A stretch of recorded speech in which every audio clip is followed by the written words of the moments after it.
Next question is 2017-18, question number 9. We have to calculate current ratio, stock turnover ratio, working capital turnover ratio, return on proprietors fund, average collection period and return on capital employed.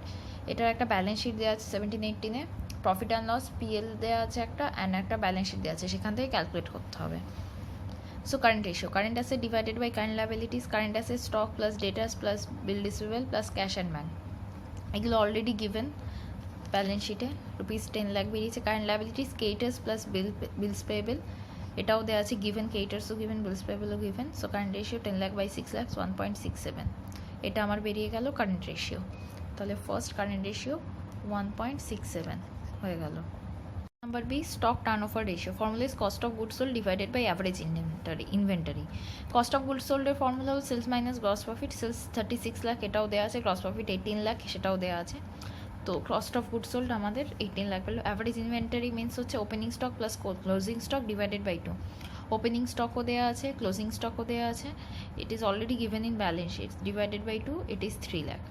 Stock turnover ratio is 18 lakh divided by 3 lakh, 6 times. Turnover ratio always represent in times. Next is working capital turnover ratio. Formula is net sales divided by working capital. Net sales is 36 lakhs given. Working capital means current asset minus current liabilities. Current asset 10 lakh already we calculated. Current liability 6 lakhs already we calculated. So 10 lakh minus 6 lakh, it is 4 lakh. Working capital turnover ratio is 36 lakh divided by 4 lakh. Net sales 36 lakh and working capital is 4 lakh. So 9 times.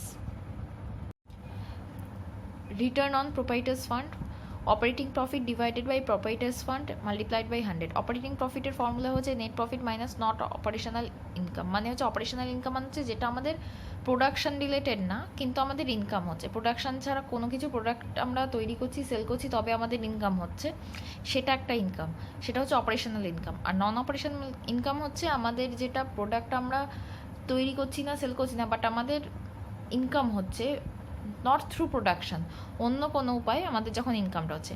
So net profit minus profit on sale of asset বলে 60,000 একটা amount দেওয়া আছে PLS সাইডে, সেই প্রফিটটা হচ্ছে আমাদের non operational income. Profit আমরা অ্যাসেট সেল করছি, এখানে তো আমরা কোনো কিছু প্রডিউস করছি না, আমাদের একটা অ্যাসেটের পার্ট সেল করছি, সেখানে আমরা প্রফিটে সেল করছি।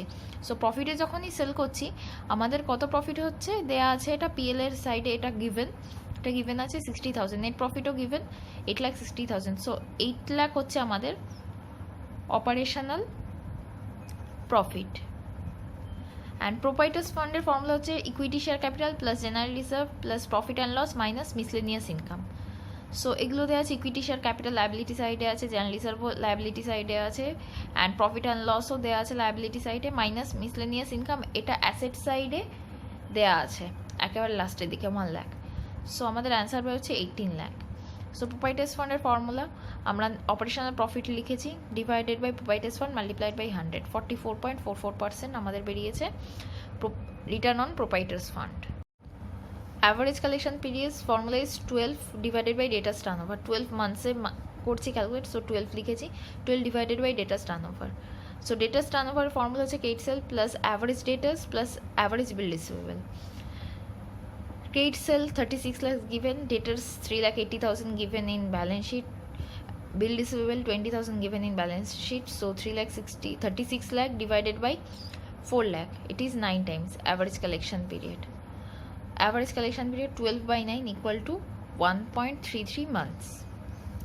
Return on capital employed formula is profit before income and tax divided by capital employed multiplied by 100. Profit before income and tax equal to net profit minus non-operational income. Net profit is 8,60,000 given. Profit on sale of asset, non-operational income যেটা আমাদের production থেকে income হচ্ছে না, সেই রকম income হচ্ছে non operational income. Profit on sale of asset 60,000, এটা আমাদের নন অপারেশনাল ইনকাম, সেটা অলরেডি গিভেন আছে পিএল সাইডে 60,000। সো 8 লাখ হচ্ছে আমাদের profit before income and tax. ট্যাক্সের কিছু বলে দেওয়া নেই, তাই ট্যাক্স কিছু মাইনাস করতে হলো না। যদি ট্যাক্স বলে দেওয়া থাকতো তাহলে মাইনাস করতে হতো। Capital employed, equity share capital, general reserve, profit and loss minus miscellaneous income. So calculate করলে 11 লাখ প্লাস 4,50,000 প্লাস 3,50,000 মাইনাস 1,00,000, এটা অ্যাসেট সাইডে আছে, বাকি তিনটে লাইবিলিটি সাইডে আছে ব্যালেন্স শিটের। 18 lakh. So return on capital employed আমাদের বেরিয়ে গেল 8 lakh divided by 18 lakh multiplied by 100, 44.44%। যেহেতু এখানে ট্যাক্স ব্যাক্স কিছু বলে দেওয়া নেই, তাই প্রোপাইটার্স ফান্ডের মতনই ক্যাপিটাল এমপ্লয়েড সেম বেরোলো। সো আমাদের কারেন্ট রেশিও বেরিয়েছে 1.67, stock turnover ratio 6 times, working capital turnover ratio 9 times, return on proprietors fund 44.44%, average collection period 1.33 per month, and return on capital employed 44.44%.